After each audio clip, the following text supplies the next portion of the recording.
Well, saw Jurassic World Dominion last night, and overall, I can't say that I was fully blown away by it. Definitely better than Fallen Kingdom.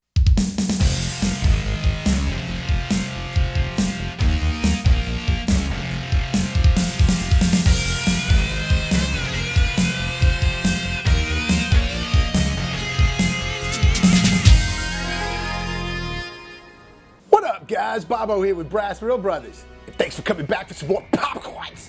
Real quick, guys, if you haven't done so already, why don't you hit that subscribe button and the like button. So look, we all know that when Jurassic Park first came out, it swept the nation, swept the world. It swept the entire movie industry. Everybody was blown away by it. The effects were stuff that we had never seen before. The story itself was just really compelling. It was just awesome all the way around. And I think it even had some sort of record for staying in the theater for the longest period of time ever. Like something like 7 months or something that stayed in the theater. Maybe I'm wrong on that, do some research, but I think I'm right. So with that being said, it was hard to get that same feeling even in the second Jurassic Park movie. When you have a movie like Jurassic Park, the original, that's lightning in a bottle. I mean, to recapture that in a sequel and have the same experience was just kind of impossible. But they've done a good enough job along the way to try to keep it fresh or tell some other new story here and there. Are there cheesy elements in all the sequels? Of course.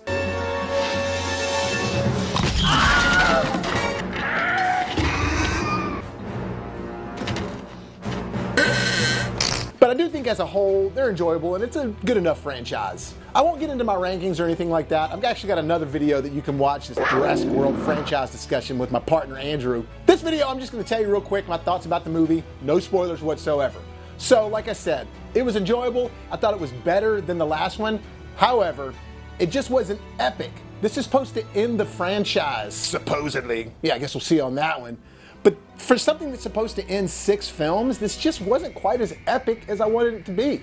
And the way that they left off Fallen Kingdom with all the dinosaurs being out in the open and everything, I was really expecting to see some sort of hardcore disaster film with just these dinosaurs wrecking shop everywhere. And it just wasn't really like that. Yeah, the dinosaurs were getting in the way of a lot of things, but it was also showing like humanity coinciding with them. And I get it, we coincide with all kinds of other animals, and lions and tigers and bears, oh my. But these are animals that are a little bit more vicious, you know, they're extinct. They were monsters. So I'm still kind of on the fence how I feel about them like coinciding with the dinosaurs. Now, the dinosaurs are in it throughout, and it's not shoved down your face either. It's just, we're in a world now where dinosaurs are everywhere. And you get to see all kind of dinosaurs you've never seen before, and dinosaurs you wanted to see more of from the past movies. And the CGI on the dinosaurs is phenomenal. In fact, I'd say it's probably the best CG in a Jurassic Park movie yet, or Jurassic World movie, whichever you want to call it. In a Jurassic film, the dinosaurs truly do look the best in this. And in fact, all of the movie looks really good. Like, I don't feel like that they were using a bunch of green screens or anything like that. Like, I feel like they're on a lot of the locations, which really made the movie a lot better for me.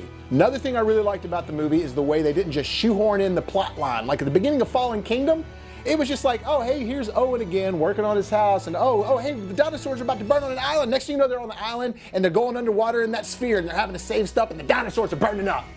It was just way too fast. I didn't care about the people and the specific time of their lives in that movie of Fallen Kingdom. In this movie, you get good exposition of where the characters are in their lives at this point. So you care about the situation that they're in, so finally when things start to happen to them, it actually has some gravity to it. So I do like that about this film. I think from start to finish, it's really well paced. It actually feels like a beginning and an end.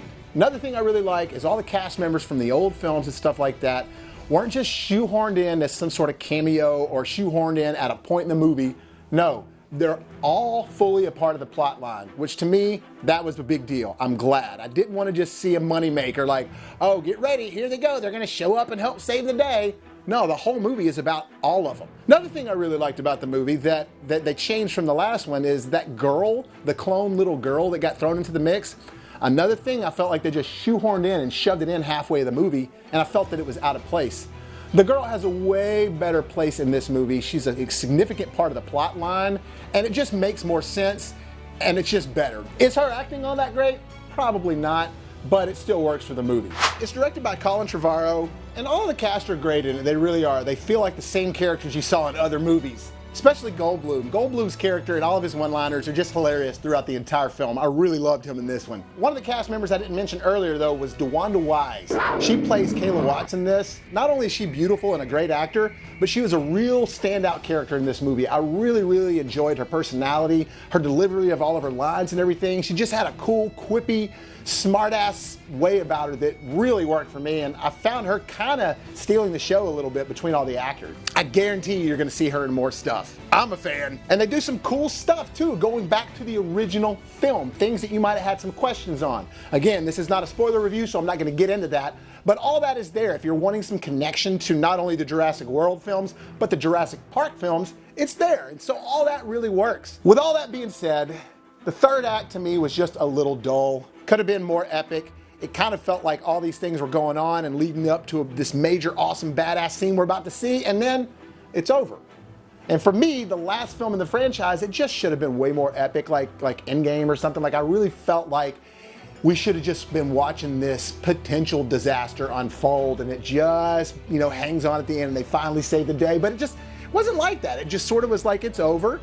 And in my opinion, it should have been more epic. But overall, if you like the Jurassic Park movies and the Jurassic World movies, you're gonna enjoy this. And it's better than Fallen Kingdom. And it's not a jungle movie either. It's actually in a location and settings that you've never seen a Jurassic Park movie in. So all that's cool too. I just needed more from what's supposed to be a quote unquote epic conclusion to a franchise. But it wasn't bad, and it still was well made. And the CGI is awesome. I give Jurassic World Dominion a B-. Well, that'll do it for this review, guys. Thank you so much for clicking on this video. Hit that like button if you enjoyed it. And if you haven't done so already, hit that subscribe button so you can help us make it to the top. And as always, if life gives you lemons, make some hot, fresh popcorns.